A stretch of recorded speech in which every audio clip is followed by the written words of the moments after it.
Hello students, welcome back to my channel. तो आज हम पढ़ने वाले हैं मेजर पेपर 9 या फिर माइनर पेपर 9 साइकोलॉजी आज हम पढ़ने वाले हैं। तो मेजर पेपर और माइनर पेपर में दोनों सिलेबस आपका सेम ही है साइकोलॉजी का। तो आपका मेजर पेपर में साइकोलॉजी हो या माइनर पेपर में हो, आपको ये क्लास ज़रूर अटेंड करना चाहिए, क्योंकि इस क्लास से आपको काफ़ी हेल्प मिलेगा। तो आज हम पढ़ने वाले हैं, आपको सिलेबस में दिया गया है यूनिट 1 में काउंसलिंग के बारे में, गाइडेंस के बारे में और इन दोनों के बीच क्या अंतर है इसके बारे में भी आपको पढ़ना है यूनिट 1 में। तो आज हम पूरा यूनिट 1 कंप्लीट करने वाले हैं। तो आप सभी को क्लास में अंत तक बने रहना है, दोस्तों के साथ शेयर कर देना है। तो चलिए एक एक क्वेश्चन को देख लेना है, अच्छे तरीके से समझ लेना है। तो क्लास को हम स्टार्ट करते हैं। बाकी का सारा क्लास आपको प्लेलिस्ट में मिल जाएगा। तो सबसे पहला सवाल है कि परामर्श क्या है, इसके अर्थ एवं प्रकृति की व्याख्या कीजिए। तो इसमें आपको लिखना है कि परामर्श एक ऐसी व्यवस्थित, वैज्ञानिक और पेशेवर प्रक्रिया है। इसका कहने का मतलब है कि परामर्श कोई साधारण बात नहीं है, बल्कि यह एक सिस्टमैटिक, वैज्ञानिक आधार पर और प्रशिक्षित व्यक्ति द्वारा की जाने वाली प्रक्रिया होती है, जिसमें एक प्रशिक्षित परामर्शदाता व्यक्ति को उसकी समस्याओं, भावनाओं और विचारों और व्यवहार को समझने में सहायता करता है। इसका कहने का मतलब है कि इसमें एक विशेषज्ञ होते हैं, जिसको इंग्लिश में कहा जाता है काउंसलर। तो काउंसलर क्या करते हैं कि व्यक्ति की परेशानियों को, उसके मन की भावनाओं, सोच और उसके व्यवहार को समझने में उसकी मदद करता है। और क्या करता है, परामर्शदाता व्यक्ति को ऐसा मार्ग दिखाता है जिससे वह अपने जीवन में सही फैसले ले सके। परामर्श का मुख्य लक्ष्य यह होता है कि व्यक्ति अपनी ताकत और योग्यताओं को पहचान सके, और इसका उद्देश्य यह है कि व्यक्ति खुद अपनी समस्याओं को हल ढूंढने में सक्षम बन पाए। तो परामर्श में केवल सलाह देना ही मकसद नहीं होता है, बल्कि व्यक्ति को खुद सोचने और समझने के लिए प्रेरित किया जाता है। तो यहाँ तक आपको समझ में आ गया होगा।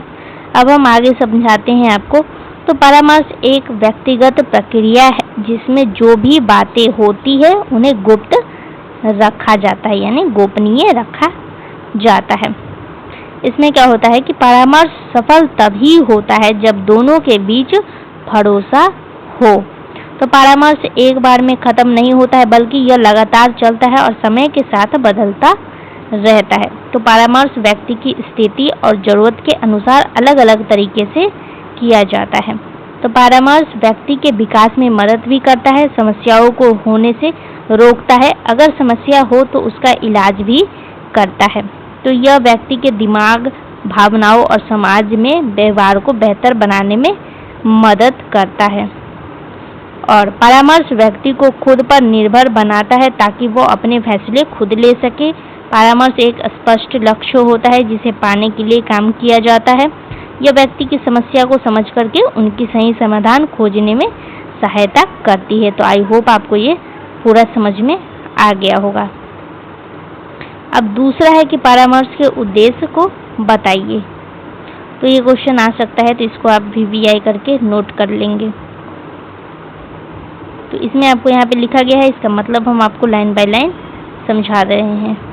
तो परामर्श का मुख्य लक्ष्य होता है कि व्यक्ति का हर तरह से विकास करना, जैसे मानसिक रूप से, भावनात्मक रूप से और सामाजिक विकास करना।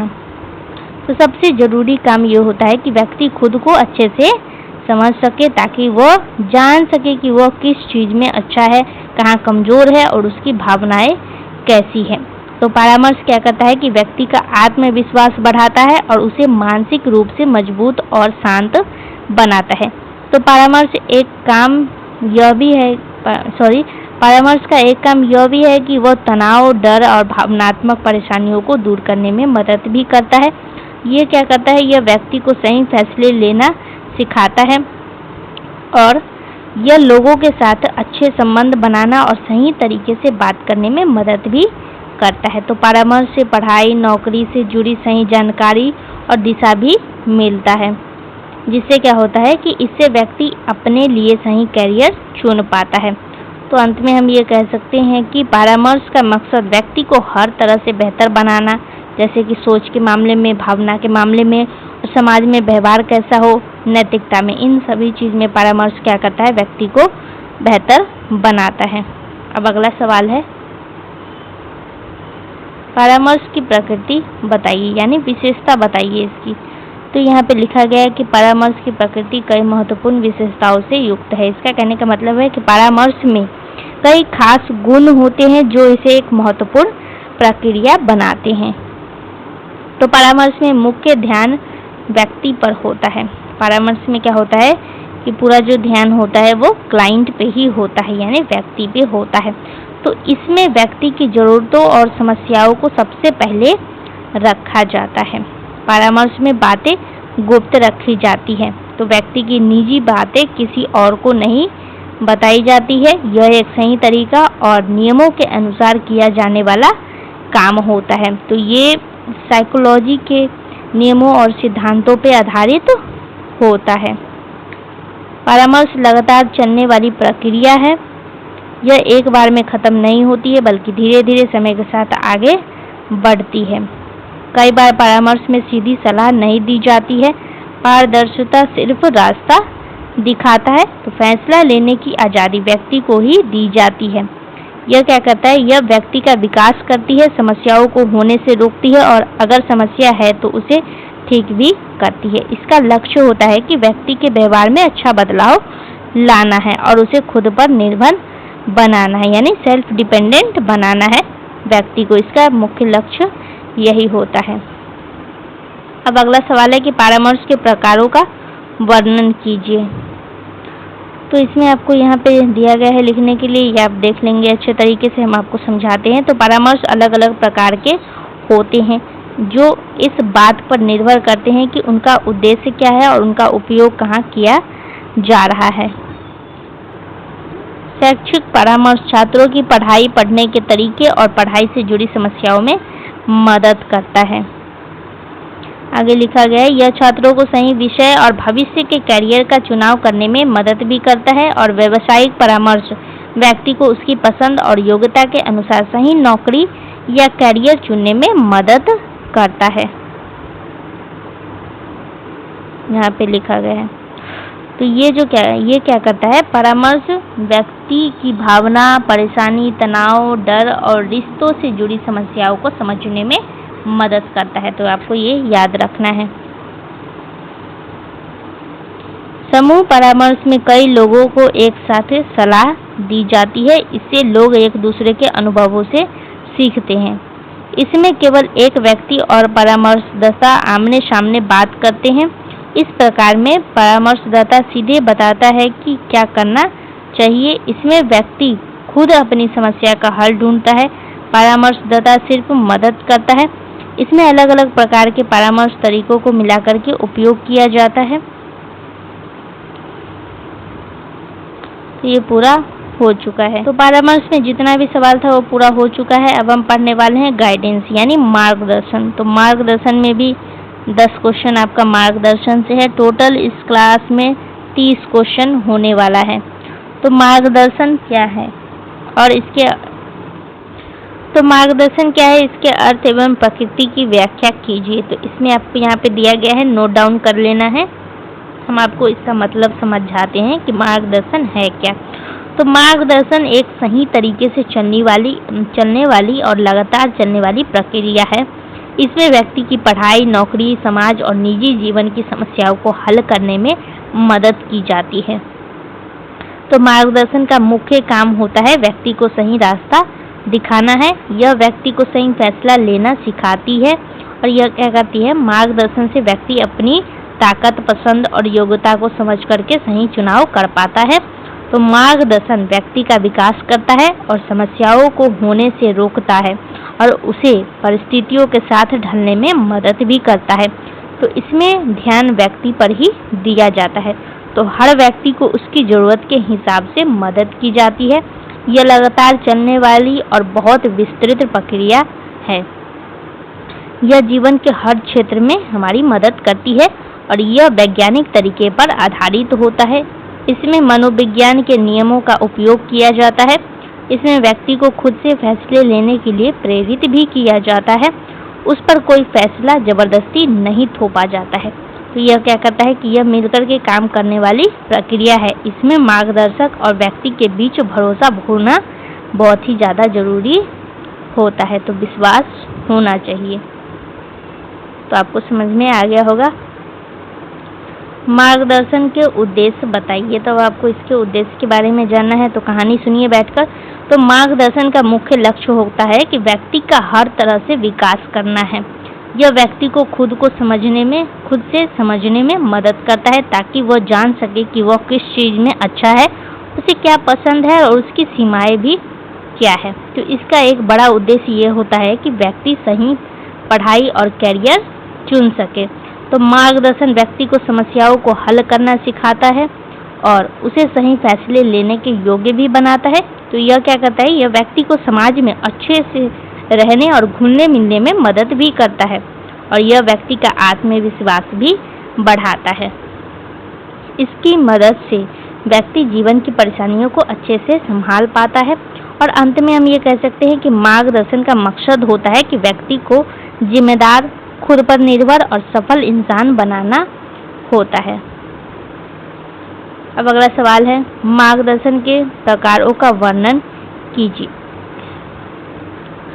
तो इसमें आपको कहानी सुनना है, यहाँ पर से नोट डाउन कर लेना है। तो मार्गदर्शन को उसके काम और उपयोग के आधार पर अलग अलग प्रकारों में बांटा जाता है। तो शैक्षिक मार्गदर्शन छात्र की पढ़ाई, विषय चुनने और पढ़ाई से जुड़ी समस्याओं में मदद करता है। तो इससे छात्र अपनी पढ़ाई में अच्छा प्रदर्शन कर पाते हैं और यह व्यक्ति को उसकी पसंद और योग्यता के अनुसार क्या करता है, सही नौकरी या कैरियर चुनने में मदद करता है। तो यह क्या करता है कि यह व्यक्ति की मानसिक, भावनात्मक और सामाजिक परेशानियों को दूर करने में मदद करता है और उसके व्यक्तित्व को बेहतर बनाता है। और यह क्या करता है, और यह व्यक्ति को समाज में अच्छे से रहना, सही व्यवहार करना और लोगों के साथ तालमेल बैठाना भी सिखाता है। तो यह व्यक्ति को अपने शरीर और मन को स्वस्थ रखने के लिए अच्छी आदतें सिखाता है। ये सभी प्रकार मिलकर के व्यक्ति के जीवन को संतुलित और सफल बनाते हैं। तो आई होप आपको समझ में आ गया होगा। यहाँ पे व्यावसायिक मार्गदर्शन और सामाजिक मार्गदर्शन, ये दोनों टाइप का बताया गया है। तो आपको ध्यान से यहाँ पे रीड कर लेना है। तो अब हम पढ़ने वाले हैं तीसरा टॉपिक। जो आपका तीसरा टॉपिक था difference between guidance and counselling. तो मार्गदर्शन और परामर्श के बीच क्या अंतर है, ये हमको बताना है। तो इन दोनों के बीच क्या अंतर है आपको समझ में भी आया होगा। फिर भी अगर आपको याद नहीं हो तो हम आपको यहाँ पे समझा देते हैं। तो मार्गदर्शन और परामर्श दोनों ही व्यक्ति को आगे बढ़ाने और उनकी समस्या हल करने में मदद करता है, लेकिन इन दोनों में कुछ फर्क भी होता है। तो मार्गदर्शन एक बड़ी और व्यापक प्रक्रिया है जिसमें व्यक्ति को पढ़ाई, नौकरी, समाज और निजी जीवन में सही रास्ता दिखाया जाता है। इसमें व्यक्ति को जानकारी और सलाह दी जाती है ताकि वह सही फैसला ले पाए। यह आम समस्याओं के लिए होती है और समस्या को पहले ही रोकने में मदद करती है। तो दूसरी ओर अगर हम बात करें ये परामर्श की, तो अगर हम बात करें परामर्श की, तो परामर्श एक खास और गहराई से की जाने वाली प्रक्रिया होती है। इसमें व्यक्ति की भावनाओं, मानसिक स्थिति और निजी समस्या पर ज़्यादा ध्यान दिया जाता है। तो इसमें एक विशेषज्ञ होते हैं जो व्यक्ति की समस्या को समझता है और उसे समस्या का हल ढूंढने में मदद करता है। तो मार्गदर्शन में सामान्य प्रकार की मदद दी जाती है। यह एक व्यक्ति को भी और कई लोगों के समूह को भी दिया जाता है, लेकिन परामर्श ज़्यादातर अकेले और गुप्त रूप से किया जाता है। मार्गदर्शन में सीधे क्या किया जाता है कि सलाह दिया जाता है, लेकिन परामर्श में व्यक्ति को खुद ही समाधान ढूंढने के लिए प्रेरित किया जाता है। इसीलिए मार्गदर्शन का काम सिर्फ सही दिशा दिखाना होता है और परामर्श गहराई से समस्या को समझ करके उसका समाधान करने की प्रक्रिया है। ये आपको याद रखना है। इन दोनों में डिफरेंस जो भी था आपको यहाँ पे नोट डाउन कर दिया गया है। एक एक लाइन का मतलब समझाया गया है। आप अच्छे से सुनेंगे और अच्छे से रीड करेंगे तो आपको समझ में आ जाएगा। मदद दी जाती है और इस प्रकार यहाँ पे लिखा गया है। ये भी आपको यहाँ तक है इसका आंसर, यहाँ तक। अब अगला सवाल है परामर्श और मनोचिकित्सा में अंतर को स्पष्ट करना है। तो अब आपको बताना है काउंसलिंग और साइकोथेरेपी के बीच क्या अंतर है। तो इन दोनों के बीच क्या अंतर है वो सुनिए। तो परामर्श और मनोचिकित्सा दोनों का काम दिमाग और भावना से जुड़ी हुई समस्या को ठीक करना है, लेकिन इन दोनों में कुछ जरूरी और अंतर भी होते हैं। तो परामर्श में व्यक्ति की सामान्य समस्याओं जैसे पढ़ाई, भावना, रिश्ते आदि में मदद की जाती है। इसमें व्यक्ति को खुद को समझने, सही फैसला लेने और समस्याओं को हल करने में मदद मिलती है।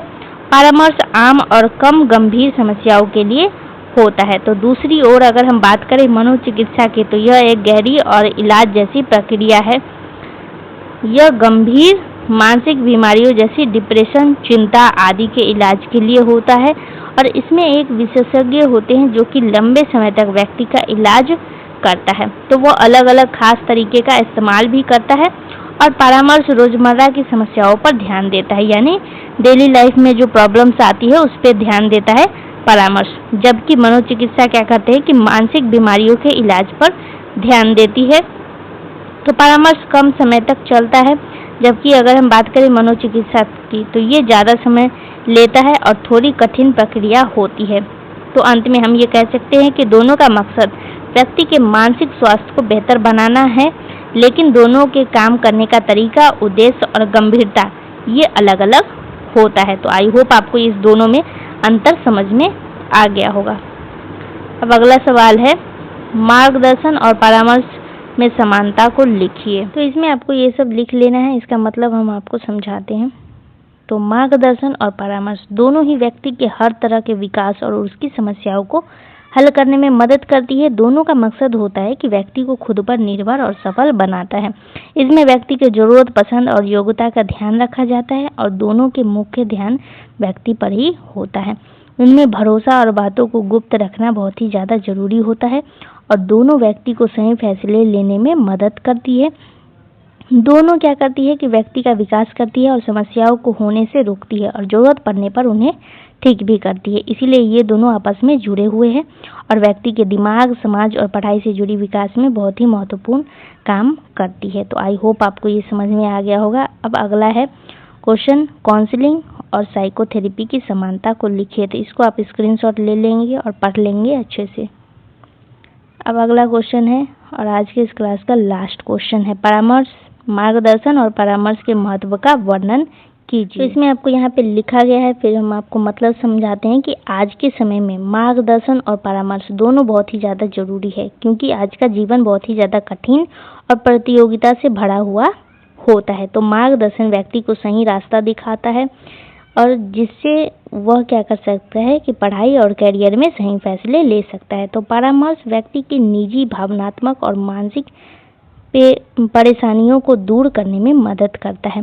तो यह व्यक्ति को तनाव, डर और उलझन से बाहर लाता है। दोनों मिलकर के क्या करती है, व्यक्ति का हर तरह से विकास करते हैं और वे खुद पर निर्भर बनाते हैं, व्यक्ति को खुद निर्भर बनाते हैं, आत्मनिर्भर बनाते हैं।